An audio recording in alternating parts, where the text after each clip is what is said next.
It's time to talk Gonzaga basketball. Get ready. It's the Spokesman-Review Zags Insiders Podcast. Here we go. Here's Jim, Meehan, and Richard Fox. Good Monday morning. Welcome back to the Zags Basketball Insiders Podcast. One last time for Gonzaga. One last time for us, Foxy, this season. GU season came to an end.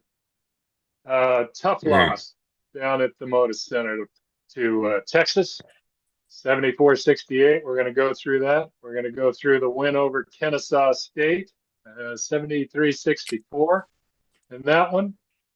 We're going to look back at the year, the ups and downs, what caught up to them, what they did well, what they didn't do so well. We're going to take a look at next year, maybe, who's coming back, all those things.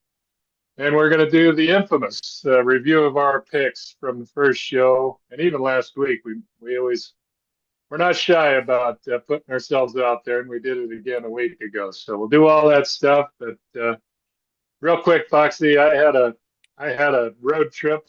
I've never had a road trip where I had two parking tickets, not tickets, but had to park twice at the Spokane airport. I flew to Portland Tuesday morning.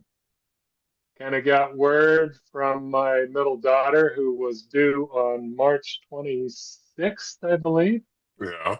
That things were happening, and things started happening a little quicker. So I just immediately made a plane ticket home. Got in midday. She was doing great. She was at our house, and anyway, make a long story short, that became a very long afternoon, night, and into the morning. And at 2:56 a.m., Weston Kyle was born at Nice. Kootenai Hospital, my first grandchild. So I probably showed pictures of that kid. I do it right here, but I record on the phone, and I can't physically make that happen. But I showed some folks, I'd say easily 15 or 20 people on the trip, and hell, random. I think the person who sat next to me on the plane flying back to Portland had to take a peek at Weston's newborn pictures. So anyway, Congrats, Foxy, buddy. First grandkid.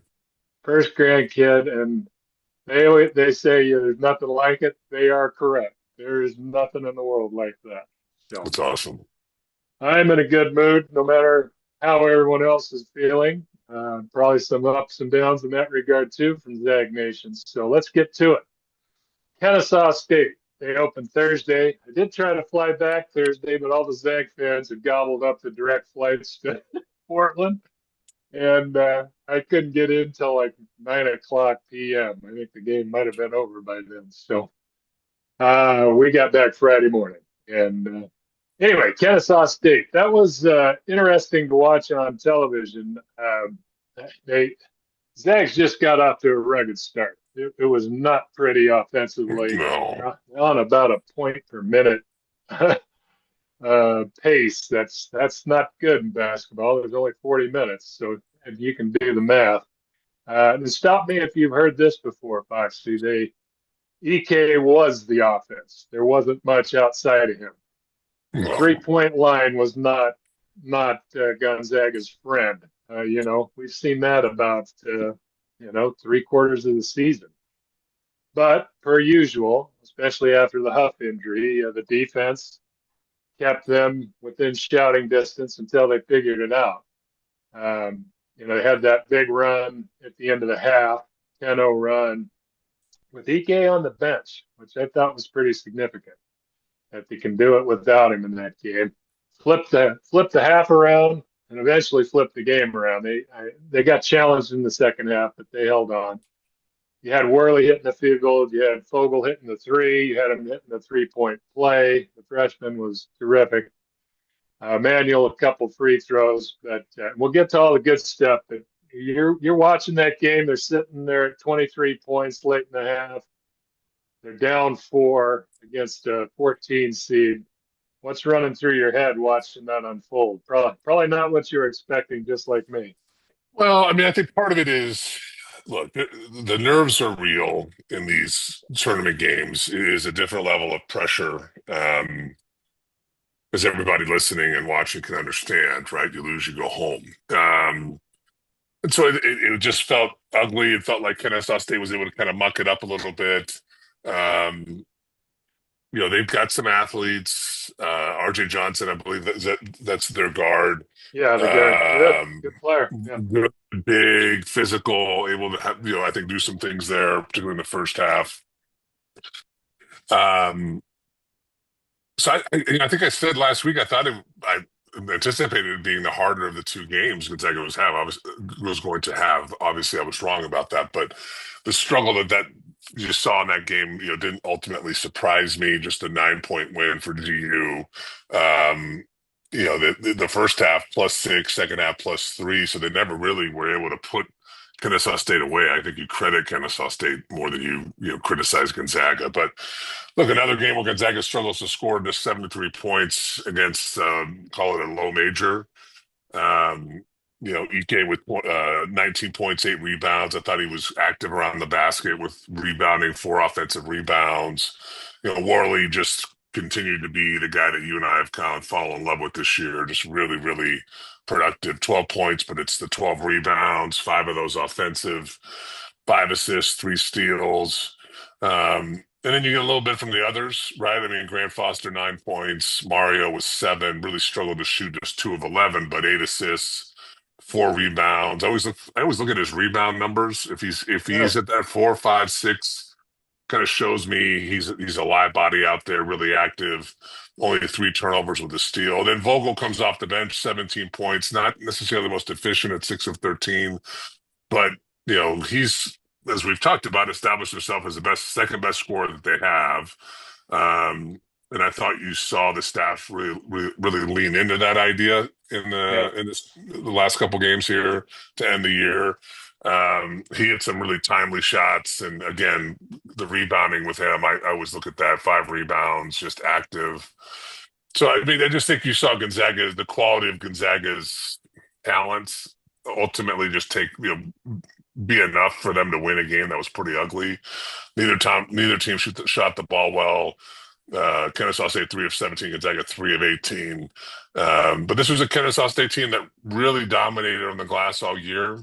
Gonzaga +6 in that category, +5 on offensive rebounds, 16 to 11, and then +6 in second chance points, 16 to 12. Kennesaw State was going to need to put a number on GU on the glass, I think, in order to pull off this upset and knock down some threes. They weren't able to do either. When it comes to the tournament, you don't care how it looks and you don't care how you play. If you win, you're happy. And I had to think that the staff felt that way at the end of the game. yeah. Yeah, that was it was interesting games. Kennesaw State's fairly athletic, pretty good size, a little skill inside. Uh, pretty good, pretty good 14 seed. Put it that way. They second half, the Zags got up 14. I think they were still up 10 or so with about 3.5 left. They didn't quite put the ribbon on it the way they probably hoped. They sort of limped to the finish line. Kennesaw State, as they did a lot of the game, they just put their head down and started driving to the rim and picked up a lot of fouls. I have to admit, watching on television, you see all the replays. Some of those were pretty iffy. And I'm writing away, and I heard him announce Mario had fouled out. And I said, "What are they talking about? He had 2 fouls. He got 3 fouls, just bang, bang, They bang." were, and that was objectively Iffy. terrible.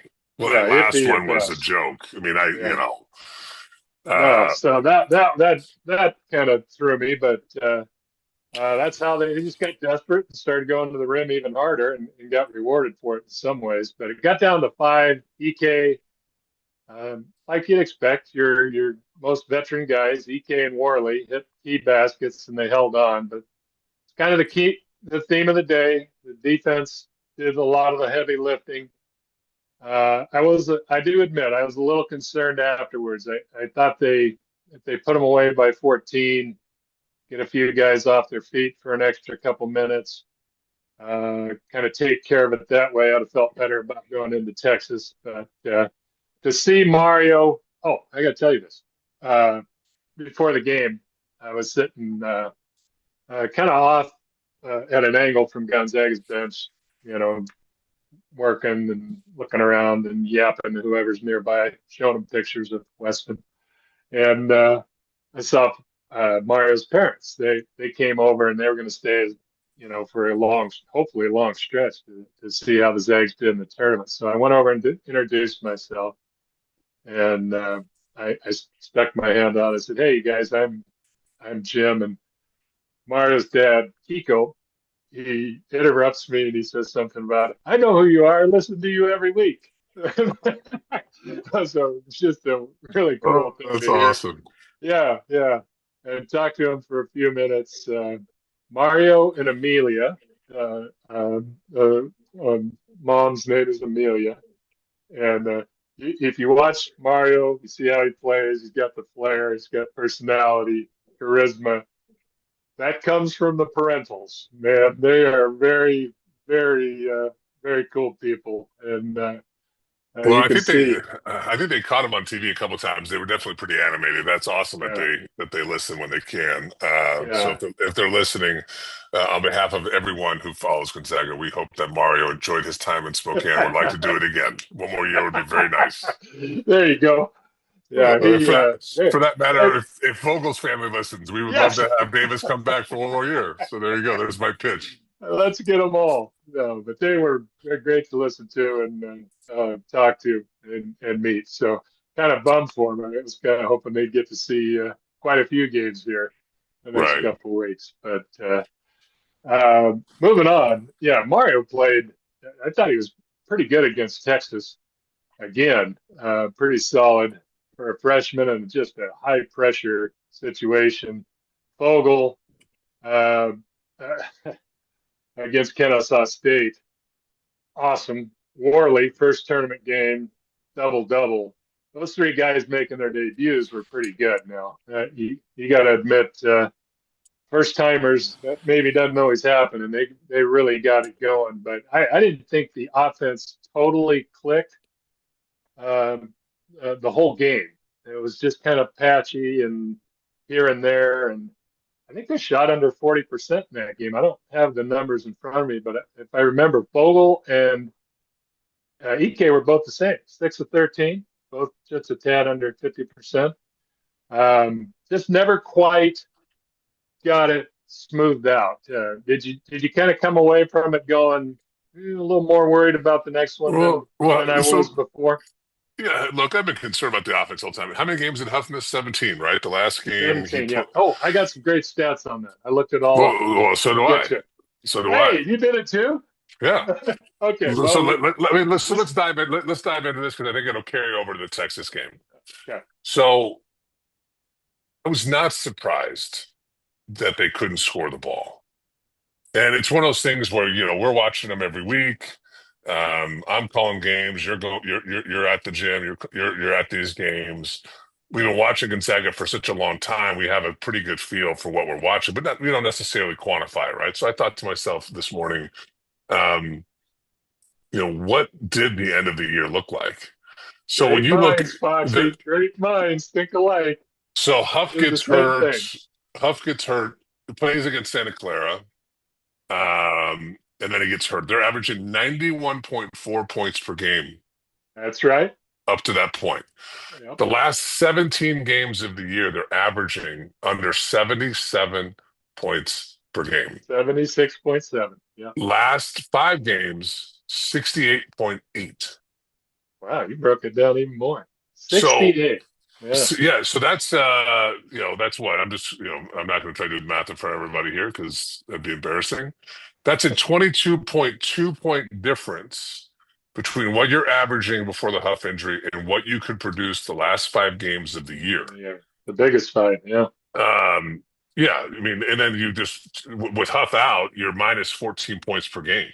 So they've when we talk about how Gonzaga's offensive production or how they struggle to score, we're not making it up. And it's not just a little bit. It is dramatic.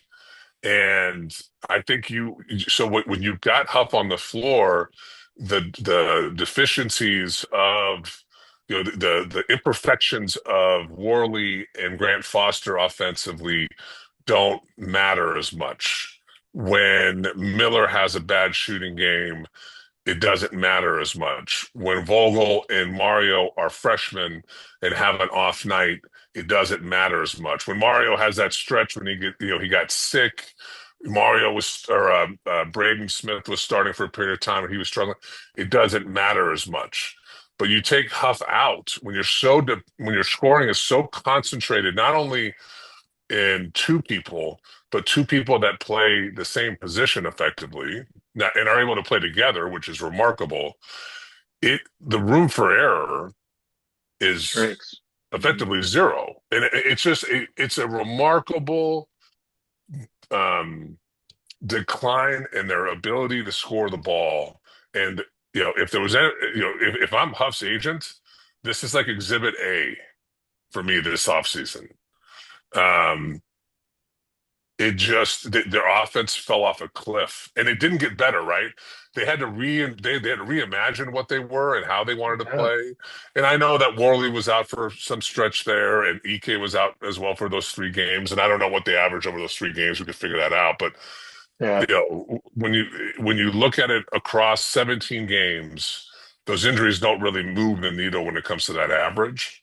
And they tried reinventing themselves, but they could just never create the offense or find the additional production for anybody else because the inconsistencies from the others are as dramatic as I can remember them ever having.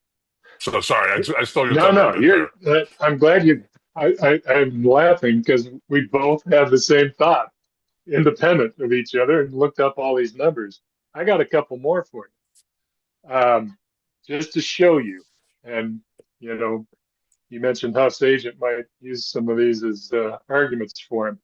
To me, this is very indicative of his impact on the offense overall, not just the point totals. So 91.4, 76.7 without.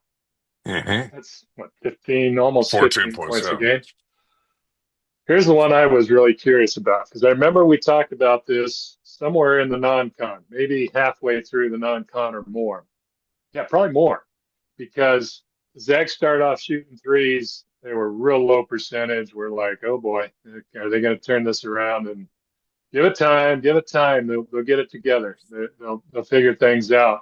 And they did. When Huff left the lineup after 18 games, they're shooting 37%, 36.9% from three. I'm guessing that was the season high because remember they were really low. Yeah. Afterwards, 17 games, 29.2. I think that's a great number. I think that very clearly shows how he impacted the whole offense, but also those 3-point looks weren't as clean. They weren't bad shots. I'm not going there. We talked about that. 90% of the shots they had all season beyond the arc were good shots. Open, you got to take them type of stuff. I think they just got even tougher without Huff. That was his impact. When you had to dedicate not only all the attention to Ike, as the last 17 games showed, but when you had 2 primary scorers and 2 guys that could draw all the attention, that just made even more space around them, I thought. To drop off that far, and here's the other, I say that because of this, and you tell me if you agree. Their strength of schedule in their first 18 games, Creighton, Oklahoma, come on. Yeah, UCLA, that's a great point. Oregon, Maryland is not good, but they got Big Ten. Yeah, they got high major athletes, yeah. Compared to the last 17, had to be way higher against them, and they still shot that far. That shooting percentage went that far down. So I don't know. The whole impact on the offense, the whole season changed. They became a defensive-minded team. Yeah. Before they were an offensive-minded team that could insert defensive guys and play that way. afterwards, they became a defensive-minded team, and let's try to just get to 75, 80 points, and the defense will win it. That's my take. Well, it's interesting. So I was looking at their 3-point shooting. So I use ESPN.com. I'm not sure if they calculate it quite the same way, but so my numbers are slightly off than what I think I read in the paper. But as a 3 seed, Gonzaga on the year finishes the year at 34% from three, makes 6.7, take 19.6. And I thought, well, let's look at the Sweet 16 teams that are left and see how they compare from three. The 16 teams that are still in it average or shooting it at 35.8, make 8.6 and take 24.2 per game. So 5 more per game, make about 2 more per game, and shoot about 2 percentage points better. Now that number is deceiving because of the number you just quoted, which is in the last 17 games, they're shooting under 30% from three. So that's just on the season. So if they're under 30% from three, that's a 7 percentage point difference from the 3-point line. And I didn't calculate what they made per game, but I bet you that number is closer to 5 than it is the 6.7. Yeah, no, you're right. And I was curious. I'm glad I don't have a boss, so he'd be like, come to my office later and be like, "Are you going to work for me?" You look at the last 3 years, Jim, 34.6% from three.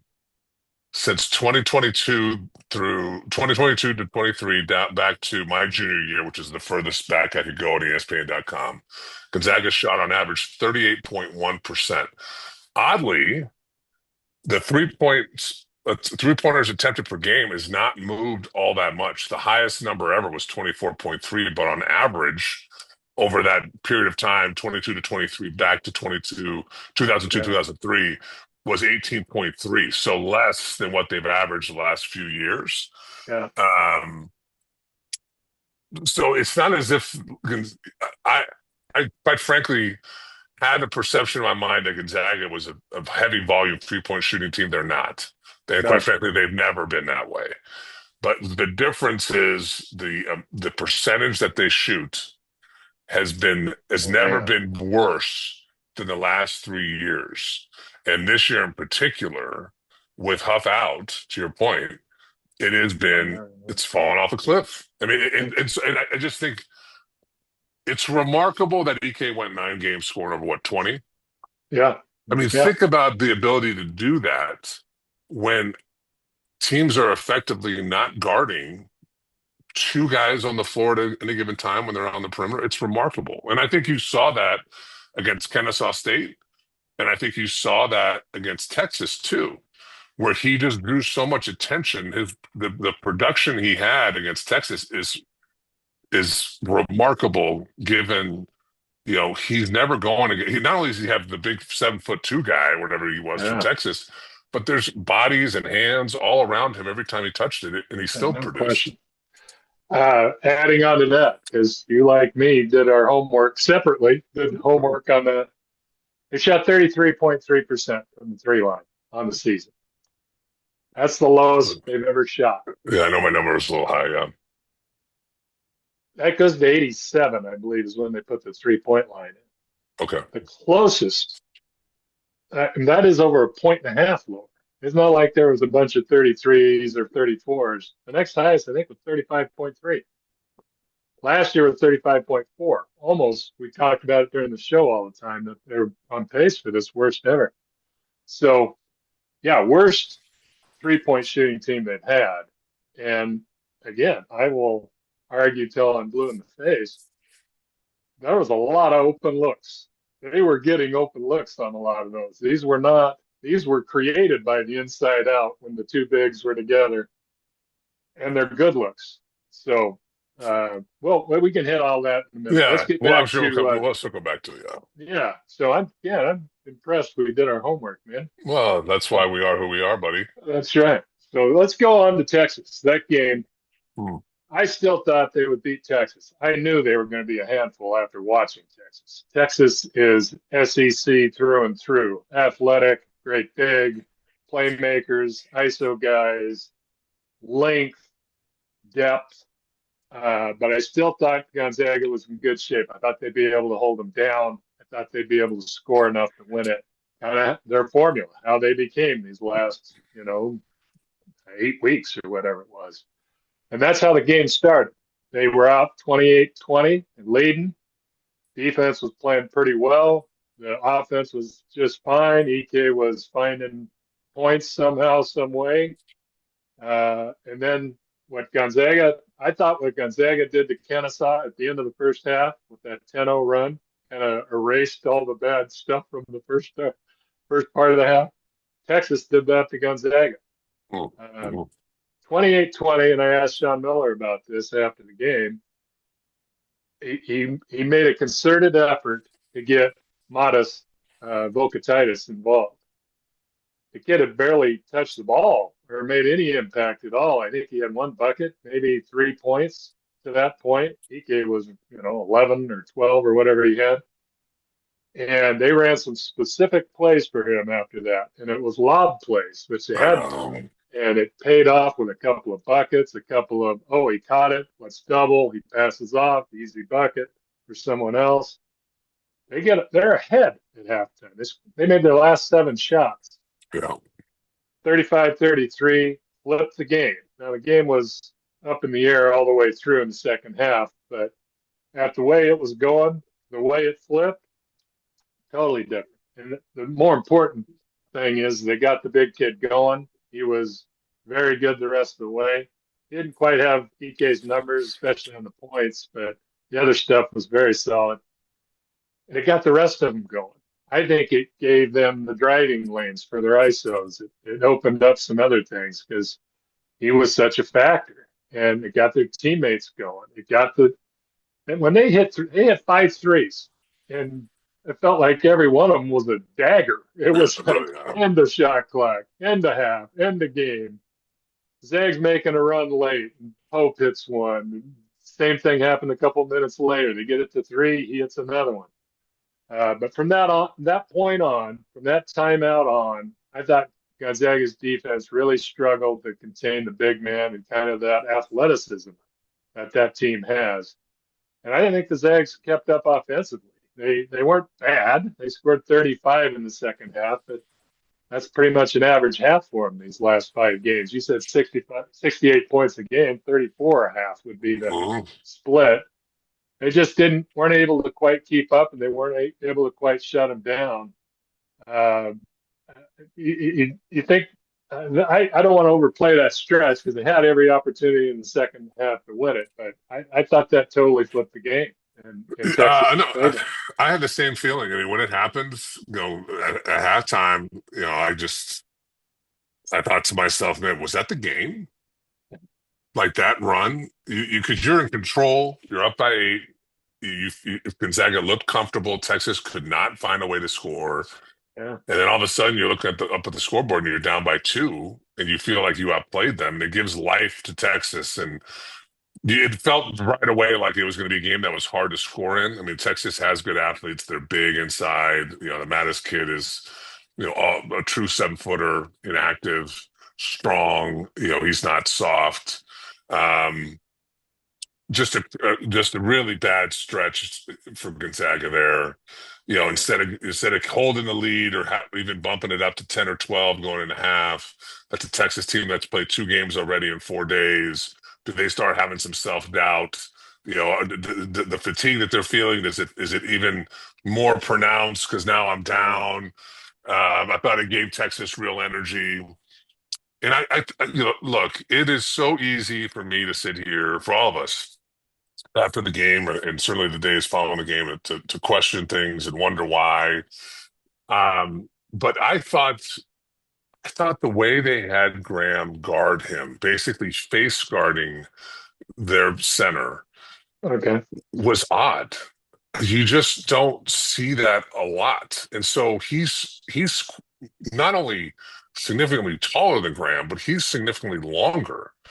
And Texas was able to deliver these kind of lob passes into him because Gonzaga spread out to some degree, and he was able to convert. And I just think I would have rather had tried to push him off the block And if Had you're to shoot worried over you type of deal. yeah, and then if you're worried about his ability to score and Graham getting into foul trouble, then find a help scheme that you like that can throw an extra body at him because he's good. I mean, he beat Graham a couple times 1-on-1. Really good spinning off contact. There's one in the second half that stands out. And you don't Yeah. want Graham to get in foul trouble, right? Graham is literally everything for you offensively. So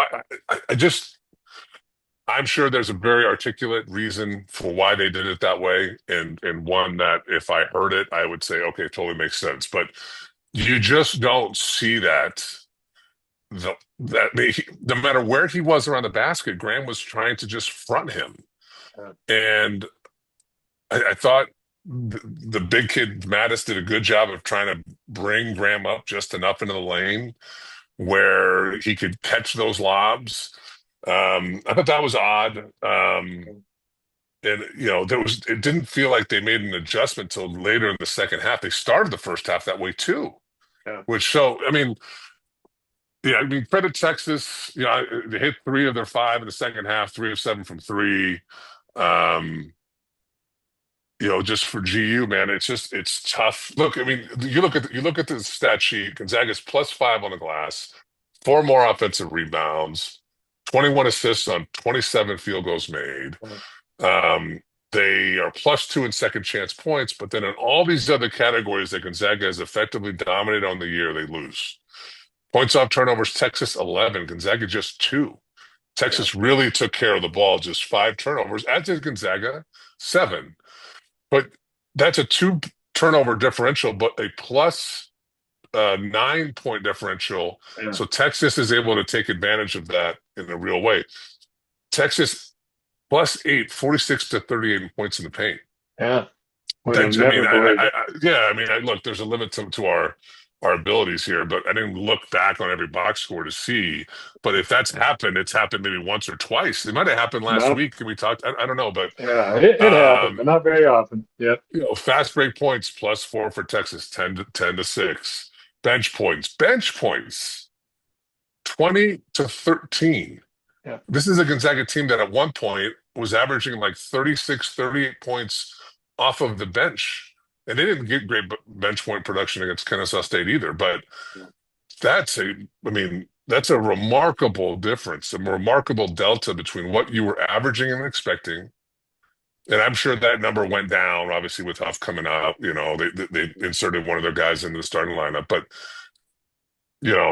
it's just in the 3-point shooting, Jim, 4 of 16 from 3. A lot of those are good looks. I mean, I thought Worley was good. They took him out and put Grant Foster in, and I know Tyon hit a 3 that was timely.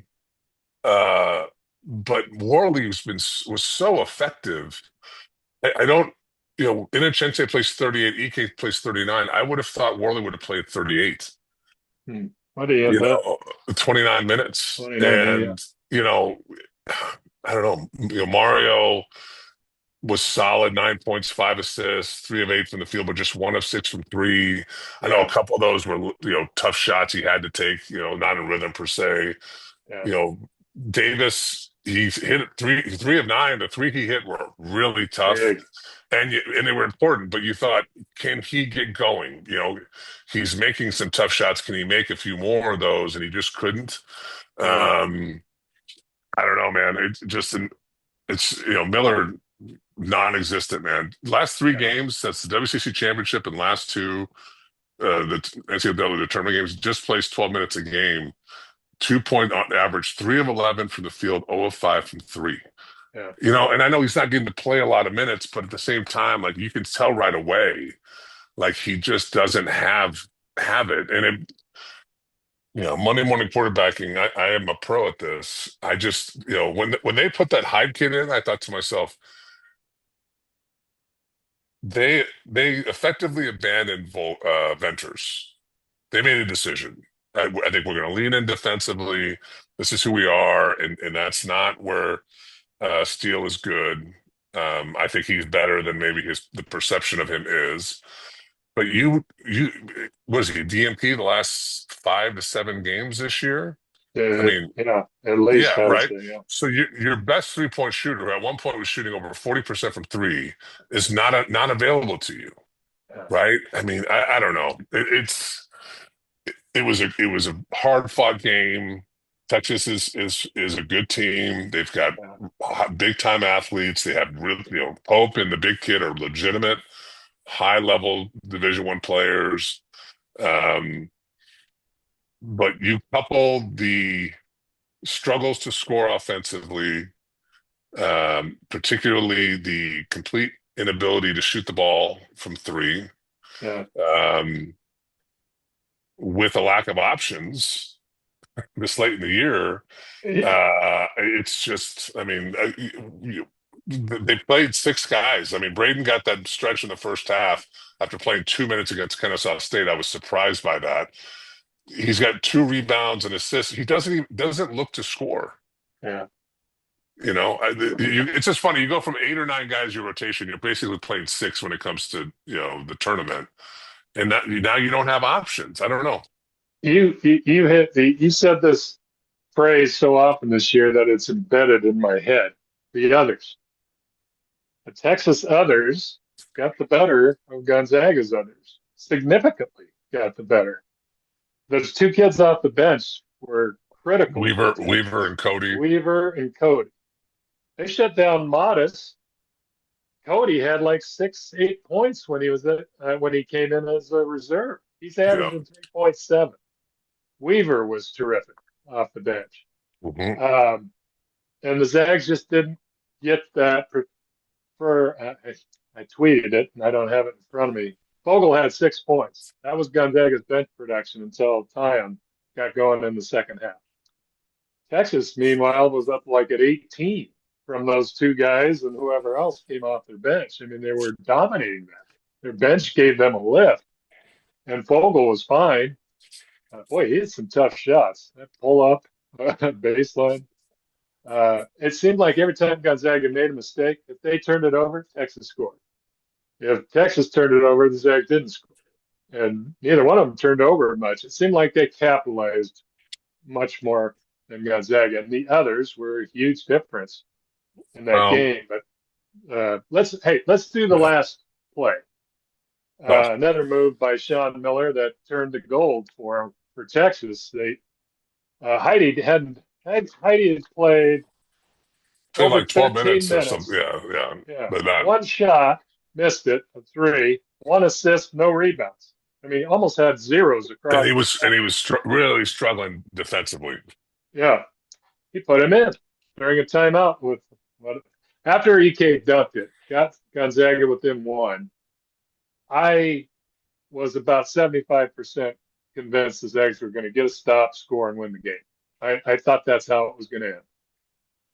They call timeout, Texas. Miller puts in Heidi. Heidi's a very good 3-point shooter all year for him. The Zags know him. He played against Gonzaga 2 years ago when he was at Purdue. I believe that team went to the national title game or Final Four at least.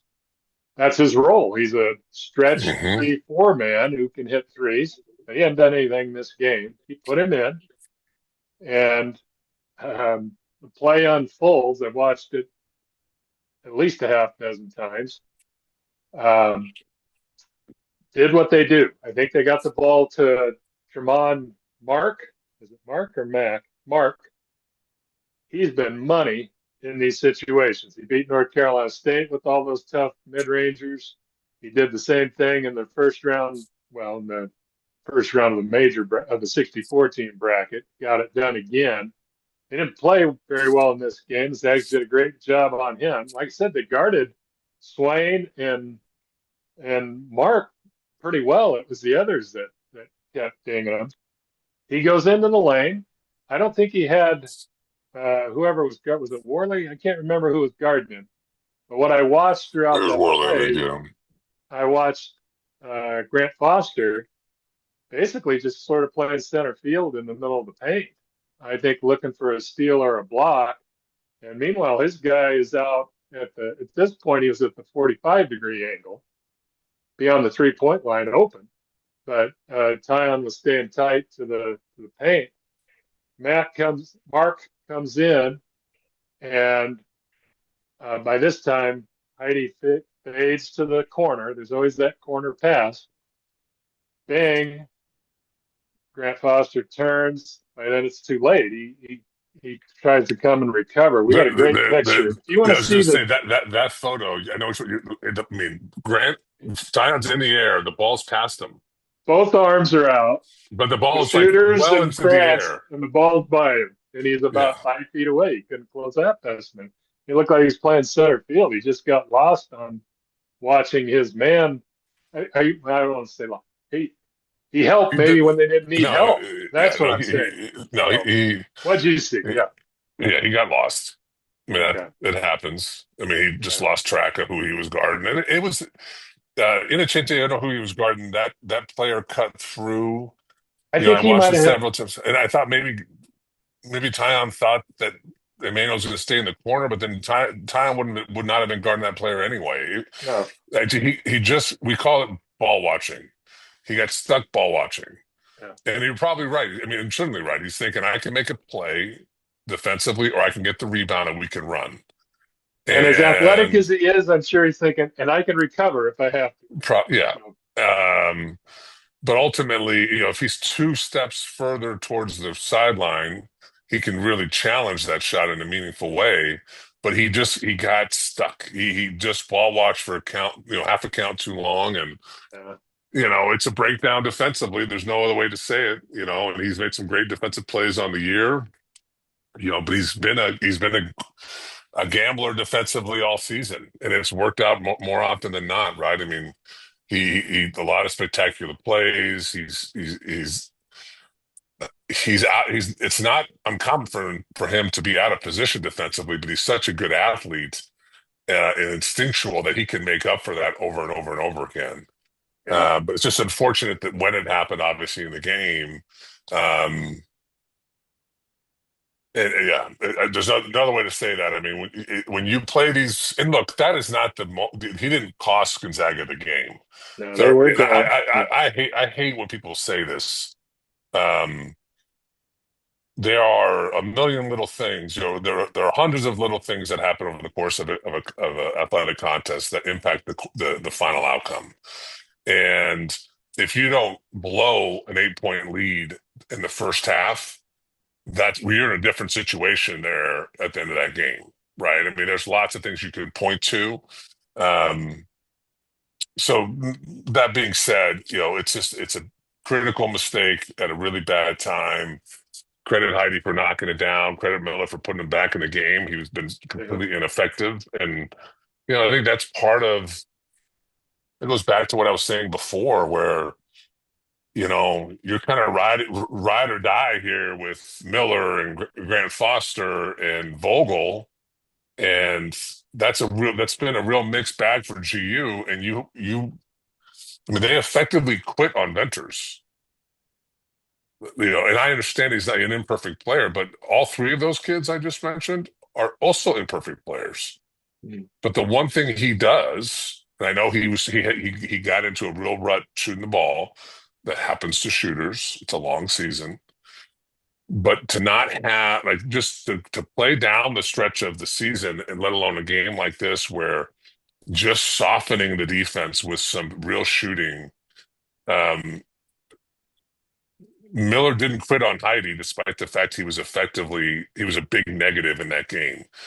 He had confidence, and he had the ability to go to that kid because he's kept him engaged throughout not only the game, but obviously throughout their season. And that to me is those decisions you make over the course of a game, over the course of the season, all add up. And he's effectively their version of Steel Venters, and he hit the game winner, basically. He did. He sealed it for sure. Yeah. Yeah. I mean, so I don't know. Yeah, it's a blown play defensively. That happens, but I think they lost the game at the end of the first half, to be honest with you. They did. Never got it back. And it's not like they fell apart. I mean, they still scored it okay. They still guarded okay. The margins always shrink. And that was just enough for Texas to get to the finish line first. But let's go on to we'll do a quick overview of the season, and then we'll go through our picks, and we'll get out of here for one last time. And they go 31-4. 17-1 with Huff, That sounds 14-3 that sounds without. right. Mm-hmm. They win the WCC.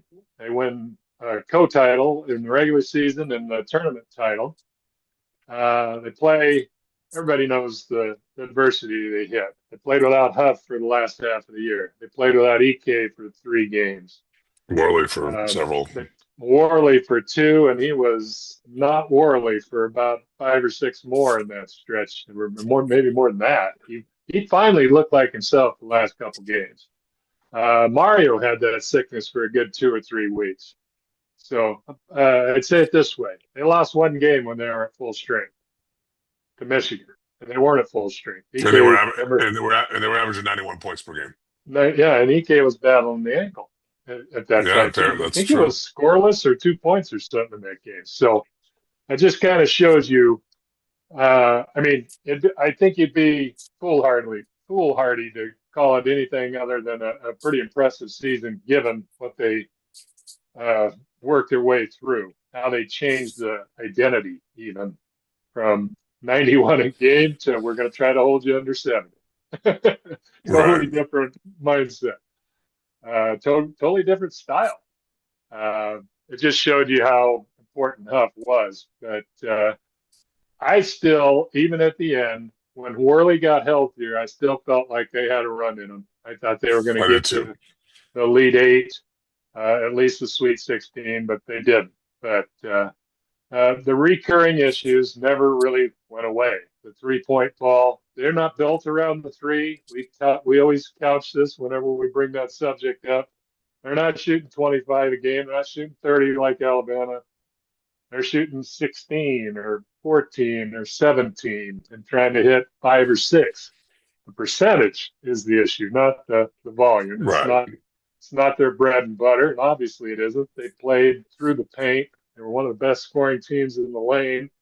2-point field goal percentage. That hasn't changed. And they still were able to do that. So, again, it's in my head because of you. The others were you just never got to a comfort level. You didn't know this guy was going to do this and that guy was going to do this. It was always up and down. You couldn't tell.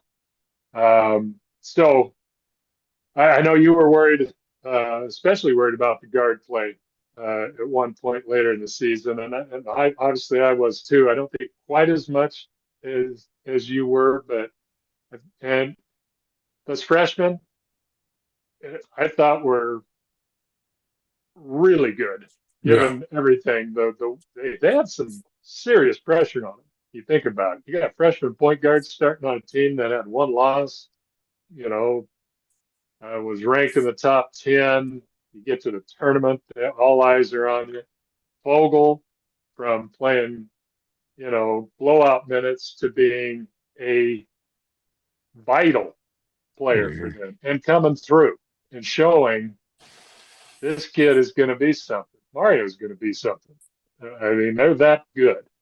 I thought they had, given all the circumstances, I thought they handled it extremely well. So now they go out of the WCC into the Pac-12, whole different ball game.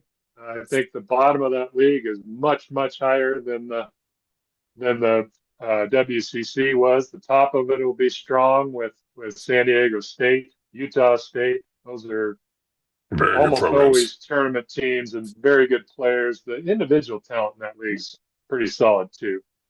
So 2 straight round of 32 exits. That hadn't happened. They went 9 straight to the Sweet 16 and beyond. How do you sum up the whole year, the state of the program currently, and just what they got done this year? You can't just dismiss what they did. They had a mountain of things hit them, and Graham Ike played like an All-American, and they won 31 games. So it's almost like a 2-sided coin for you. Yeah, I think there was that stretch in it was 2010s or late 2000s where Gonzaga had 7, 8, 9 straight tournaments where they won 1 game. and then Yeah, lost in the yeah, second round, right? And then you come off 9 straight, Sweet 16 and beyonds. Last year they played Houston. It's been kind of the story the last 3 years, the previous 2 years. Trying to get that quad one win, but a group that had a lot of talent, and they ended up playing really felt like a Elite Eight game and played Houston as hard as tough as anybody did. And then this year with the injuries, I think you're right on the money. I mean, ultimately, um, when they were healthy and they were right, they were awfully impressive. And then you take Huff out of the mix, and we highlighted it earlier. I mean, the difference was just so stark. is it stark. I was just yeah, stark. I mean, and beyond dramatic. So for them to get to 31 wins, to win the league, win the conference tournament, um, I think you have to look at these years on their own. I don't think you want to look at one tournament result and then try to tie it to other seasons and say that there's some sort of connection, because every season is its own story. And, this isn't, I think that it was a different proposition when you had that stretch I referenced earlier where they would win a game and lose. There was a real feeling like, Gonzaga is a very good program, but yeah, they just don't have it in them. They're playing WCC. They can't really make a run. They don't have that level of player. Um, and then they flip the script and they're in two national, like it's just like the last 2 years have their own story to them. Yeah, And I think last year's was just they couldn't really, they never found a way to click until the end. And then when they did, they probably had a deep run in them, and then they played Houston, right? And this year, I think you look at the group of players they put together with Huff in the mix, it made a lot of sense, and it showed. You take Huff out, and all of a sudden it made less sense, right? And it's just unfortunate for them. It's as injury riddled a season as I can remember. I can't remember the last time they had an important player get hurt and miss the rest of the year. It's been a long time. Like, I mean, I can't yeah. remember. Shemek, Yeah, maybe. yeah. I mean, Tilly when he missed the tournament. Yeah, yeah. Was I mean well, yeah, he was warming up and it was Florida yeah. State. Yeah, but I mean, that was not like he missed Yeah, half the Shemek is the season. one. He missed Yeah. the most But of that year. they've been real fortunate with the injuries this year. That was not the case, and um, but it's interesting. Uh, I think it's okay to be disappointed. Sure. I think it's okay to think that the season, as successful as it was not ultimately a success. Yeah. And this is what we would call a first world problem. This is the problem. This is the mindset you have at Duke, at North Carolina, at Kentucky, at UConn. Kansas. This is the mindset that I think Gonzaga should want to have, is despite the fact we won 31 games, despite the fact we had injuries, this was not the outcome that we wanted for ourselves, and we thought we had more in us. We are disappointed. So I think two things can be true. I think it was a phenomenal season, a great story, what they've overcome. I think your point about having to reinvent themselves is a really good one. I mean, they completely changed their identity and did that really effectively.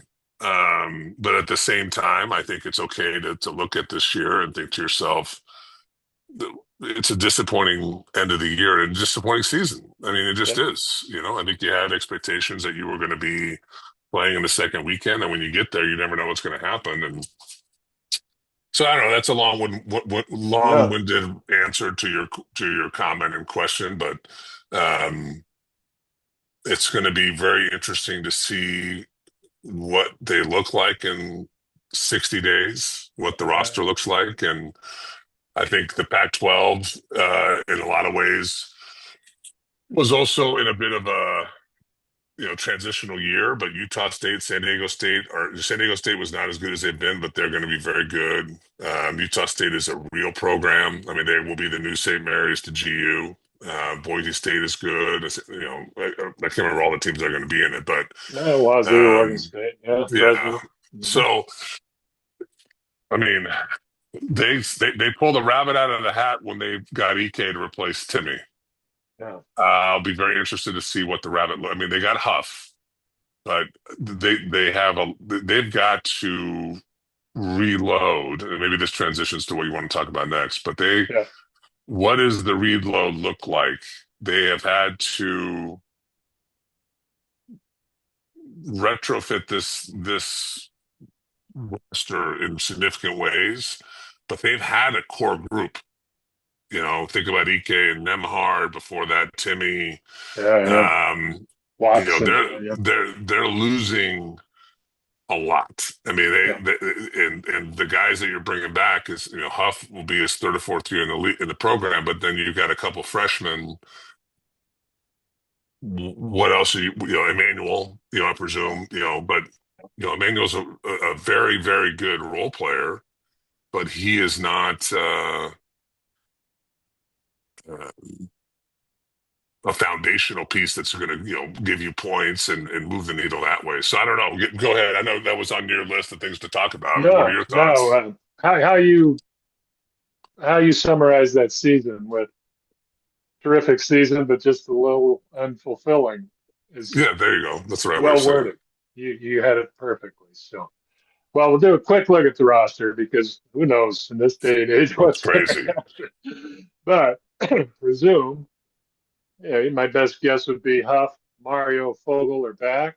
Manuel's back. I don't know about Braden Smith. Not sure. I mean, it became obvious that Mario was going to be the lead point guard. But if you start with those four, you cover different positions. So, what do you hit in the targets? You got a good recruiting class coming in. You cannot overlook that. And you got big with Funchess. You got the German guard that's very good, very They good. like him. They like him a lot. He's a nice player. They've got some guys I think are going to be like Fogel and Huff were. They're going to be guys in the mix here. But transfer targets, I would think they've got to find somebody to complement Huff uh, in the 4/5, however you want to look at it. Those guys don't grow on trees, but that's probably one. And then I'd say wing, 6'4", 6'6", guard, scorer. They got to get more athletic. I think that's fair. But they got to get a guy or two that can create their own to complement. Fogel can create his own.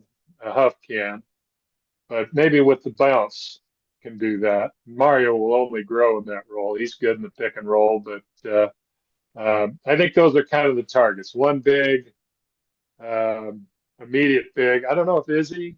I would presume Izzy would be back for year three, the big man. He's got to make that jump on the offensive end. Defensively, I think he's pretty good, but the foul issues there. So again, you just don't know with these question marks. But I think there's got to be an addition at the 2-3, 3-4, 4-5, however you want to break it down, because you got to have at least 7 or 8 primaries. Even when the rotation's tight, you don't go that deep. And they need to get more athletic. They need to get a guy who can get his own. They need to get some help for Huff inside. What are you looking at in the off season? Well, look, I think they've got 3 guys. Let's presume everyone they want to come back will come back, or rather, everyone that I'm talking about will come back. Their foundation is Vogel, Mario, and Huff. Right? You've Bingo. got a super high And level E off. right next Oh, behind Emmanuel, yes. E. Sorry, Yeah, Emmanuel, yes. Certainly, I'm a big fan.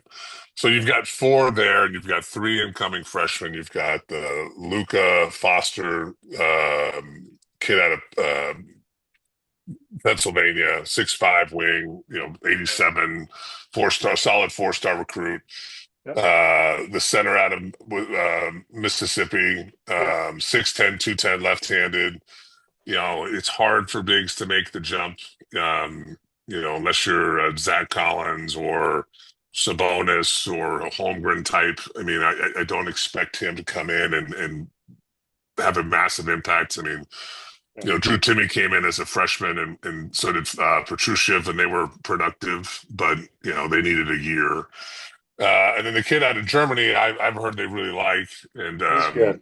Yeah. I think I like those Euros coming over. They've got some professional basketball level experience that makes the transition good. But so there you got seven.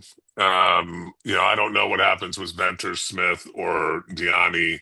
I would have to think, and I don't have any inside information, I promise, but I would think Steele's going to look to go somewhere else to make sure he gets to play. If he gets this last year waiver, which I think he'll apply for, go play.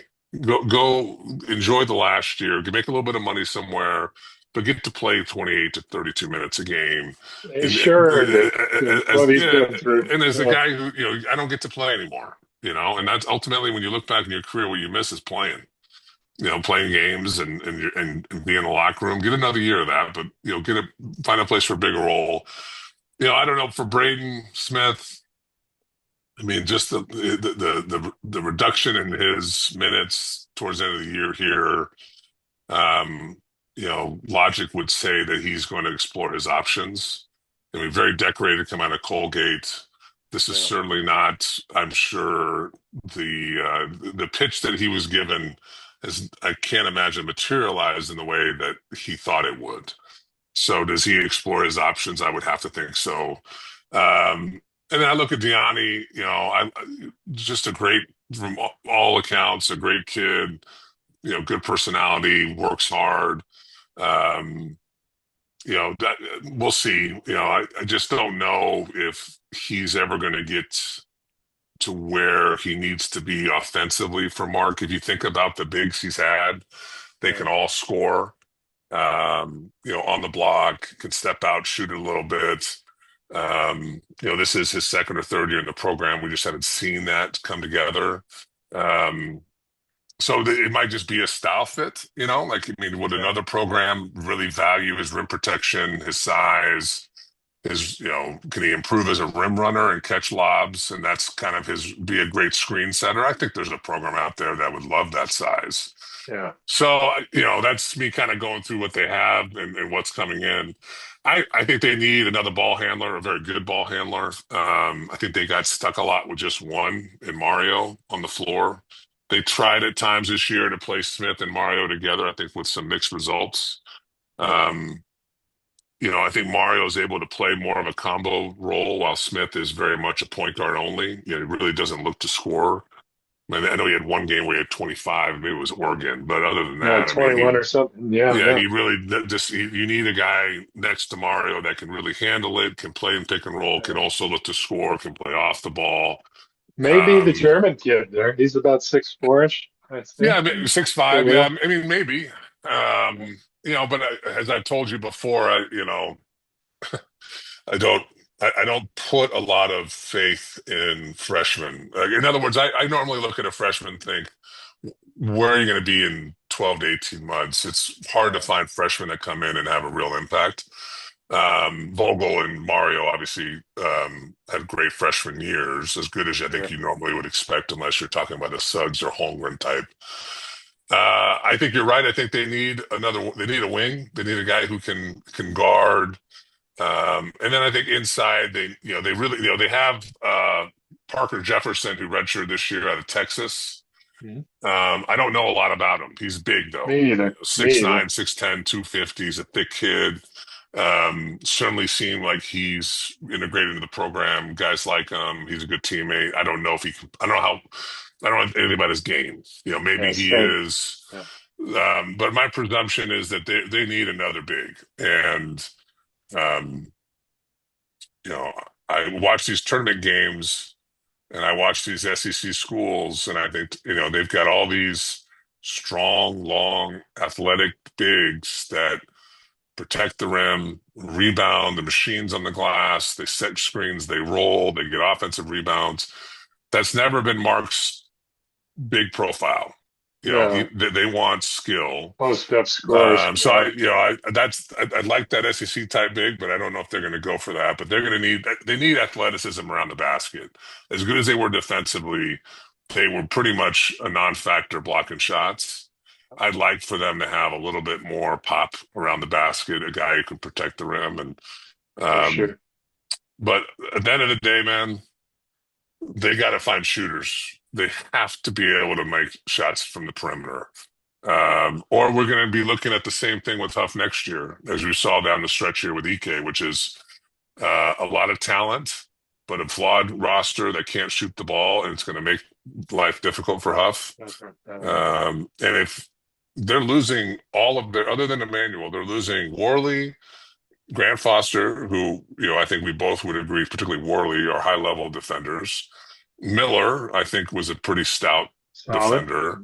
And Smith, despite his size, was a pretty, crafty and good defender. Um, if you pick between offense and defense, I saw this really good interview with, sorry, a little tangent, with Hurley and Ariema, the UConn men's and women's coaches, where they talked about early in their careers, they recruited for defense. They don't do that anymore. They recruit for offense because they figure you can come in, we can get you to guard, teach you how to guard within a system, and that's an effort technique thing. And we're going to demand the effort, so you're going to end up being a good defender for us. We need offense. We don't have time to coach you how to shoot the ball. We don't have time to coach you how to cut away from the ball. We don't have time to teach you to do the pick and roll. We want guys who know how to play on that side of the ball. We'll teach you the other side of the ball. So if I'm loading up this team, I want to be able to score the ball. I do not want to live through the last 17 games again for an entire season. So I'll be interested. I stopped. I don't try to follow the transfer stuff. I'm sure there's already stuff out there about who's maybe in the mix, but it's just so convoluted and difficult to track. But it's going to be a very interesting offseason for them. They've done a wonderful job since this whole NIL era started. But the Pac-12 will be a different proposition. I don't think the jump is level 5 to level 9, but it's certainly level 5 to level 7. Yeah, it's not the match here. Yep. It's definitely a different level of athletes. It's a different level of physicality. Opposing gyms will be tough. Well, Utah State, San Diego State, I mean, those places are awesome. Boise, yeah. So you got to get it right, or you're going to it's going to be a challenging year next year. I mean, they have to. They need a team at this level with Huff. I mean, the team with Huff, I think, goes into the Mountain West and wins. I mean, they're going to have tough games, but that would have been the best team in that league. Yeah, that league's not going to be worse next year. Yeah. So. Okay, let's go through the bloodbath that is. No, we don't have to. We don't have to. We'll do it real quick. Let's see. We start off first show. We asked how far the team would go. You said Sweet 16. I said Elite 8. Advantage Fox. We both had him winning the league. I had EK being the highest scorer over Huff. Huff was the high scorer when he got here. Yeah. Grant Foster, you had. Grant Foster. You always go out on a limb on that. You had Nolan one year. Remember, you're gutsy on those. And then losses. You had 6 losses. I had 3 losses. So the way they start out, though, you changed your tune real quick because they were so impressive that I think you thought they'd go undefeated in the league, and I think a lot of people did. So now the bracket. Well, bets of the week. We did Santa Clara and St. Mary's. I picked them both to lose. You picked them both to win. So I got back on track there. Interesting that all 3 WCC teams lost to SEC teams. That athleticism we were talking about and style of play kind of got them all. Now, our tournament picks last week, Yes, I messed up and went Elite Eight, and you messed up and went Elite Eight, so we're not good there. But you killed me, Foxy. You had Nebraska St. getting John's. in St. John's, and they beat the teams I had going away as my underdogs, Kansas and Vanderbilt. So you killed my bracket on the left half of the bracket. Right side's okay, so you're in much better shape than I am on your bracket. I think you have Arizona winning, and I have Michigan in the long run. So we'll see, but not horrible. We were in the neighborhood. I think if they got one more round in the NCAA tournament, we would have both felt like we were pretty dialed in. So hey, I'm you get looking to at go. I'm looking at my bracket, Yeah, and I just think everyone should know this. you're in good I shape. have every Sweet 16 team in my bracket I did for my office. That's impressive. I I have I Duke, had St. Miami. John's, Michigan State, UConn, Arizona, Arkansas, Texas. After our podcast, I must have reconsidered. Yeah, I Texas, know. I talked you Purdue, into it. and then I had Michigan, Alabama, Tennessee, Iowa State, Man, that is and then I incredible. have Illinois, Houston, and Iowa, Nebraska. Foxy, did you There's do a money bracket like one of those contests? no, well, it's like an Yeah. office thing, but yeah. Okay. Well, you're in good shape in the office. You're Well, in great shape. it'll blow up for me now. Anyway, well, that's going to do it. I think we hit everything we needed to hit. We have to say a giant thanks to Christy Burns, as Yes, always. seriously. A giant thanks to everybody who listens out there. Hello, Kike and Amelia, once again.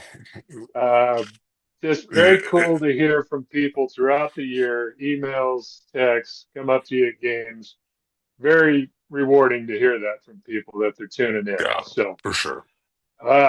we thank you as always. We hopefully will be back next year. Foxy, are you going in the portal? Are you up for next year? What do you think? You going to explore your options or? You know what's crazy, man? I don't know with the move to the Pac-12. We don't know what goes on with the TV, so there's a chance we're out. Like, Ah, yeah. I don't know how that'll work. So, but well, you either know what way, that means? more time for the podcast, like 3 days a week. Multiple podcasts a week. What We about start that? start We getting expand. guests, go live. Christy's like, no, once is enough. We Once is go three enough. times a week. We just what's the scene from Wolf of Wall Street? We don't stop. We're Yeah. not done. There we go. Well, hey, All Jim, right. man, as you know, I love doing this with you, man. It makes the season that much more fun, and disappointed we don't have one next week, but I am too. um, we reserve the right to have an emergency podcast if needed. We do. And I'm not in the portal. I'm in if you're in. So All right, well, let's do it. I'm in. Let's book it now. All right. Thanks, everybody. Hope you have a good off season. We'll see you down the road. Maybe soon, maybe later, but we'll be back with you. Take care.